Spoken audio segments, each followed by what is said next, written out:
খুবই দুঃখজনক একটি ঘটনা। মৌরিতানিয়ার ২১০ জন হজযাত্রী বিমান বিধ্বংসের মাধ্যমে লোহিত সাগরের সামনে বা লোহিত সাগরে পড়ে নিহত হয়েছে। এমন একটি ভিডিও অনলাইন যোগাযোগ মাধ্যমে ঘুরপাক খাচ্ছে। ভিডিওটি আসুন আগে দেখি, এরপরে এই বিষয়ে খোলাসা করব।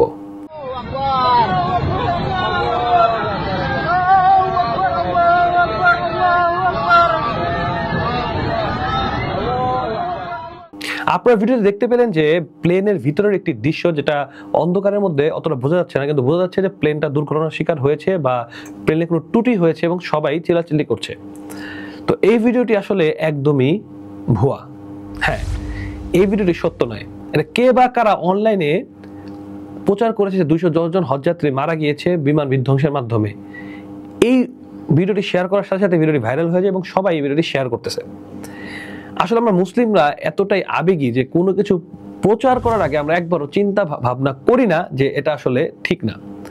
আপনাকে আমি স্ক্রিনে ঢাকা পোস্টের একটি নিউজের স্ক্রিনশট দেখাচ্ছি, যেখানে স্পষ্ট তারা এখানে নিউজ করেছে যে এটা ভুয়া। এমনকি মৌরিতানিয়ার যে এয়ারলাইন্স আছে তারাও কিন্তু এটাকে ডিনাই করেছে বা এটাকে অস্বীকার করেছে, এরকম কোনো ঘটনাই ঘটেনি। তাদের সকল হজযাত্রী সহি সালামতে সৌদিতে পৌঁছেছে, আলহামদুলিল্লাহ। তাহলে এখান থেকে আমাদের শিক্ষা নেওয়া উচিত যে একজন মুসলিম যাচাই বাছাই ছাড়া কোনো কিছু প্রচার করতে পারবে না। আল্লাহ সুবহানাহু ওয়া তাআলা স্পষ্ট করে বলেছেন, যদি কোনো ফাসেক তোমাদের কাছে কোনো সংবাদ নিয়ে আসে, সেটা যাচাই বাছাই করে তোমরা প্রচার করো, না হলে তোমরাই কিন্তু পরে সাফারার হবা।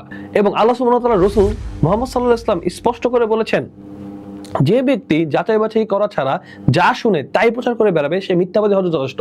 এর মানে আমরা যে এই কথাটি বা এই নিউজটি আমরা প্রচার করলাম, যাচাই করলাম আসলে এটা সত্য নাকি মিথ্যা, আবেগে পরে আমরা বিভিন্ন মানুষ এমন মানুষ স্ট্যাটাস দিয়েছে যেটা আসলে বলার বাইরে। অনেক অভিজ্ঞ আপনার বড় শিক্ষিত মানুষরা এটা পোস্ট করেছে যে এরকম ঘটনা ঘটেছে, কিন্তু তারা কিন্তু যাচাই বাছাই করেনি। তারা কিয়ামতের দিন কি হবে? তারা কিয়ামতের দিন মিথ্যাবাদী হিসাবে আল্লাহর সামনে দাঁড়াবে।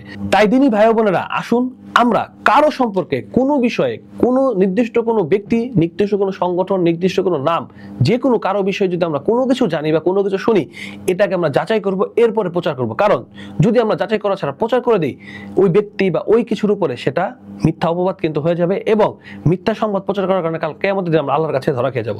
তাই দিনী ভাই বোনেরা, আসুন আমরা এই বিষয়ে সতর্ক হই। আসসালামু আলাইকুম ওয়া রাহমাতুল্লাহি ওয়া বারাকাতুহু।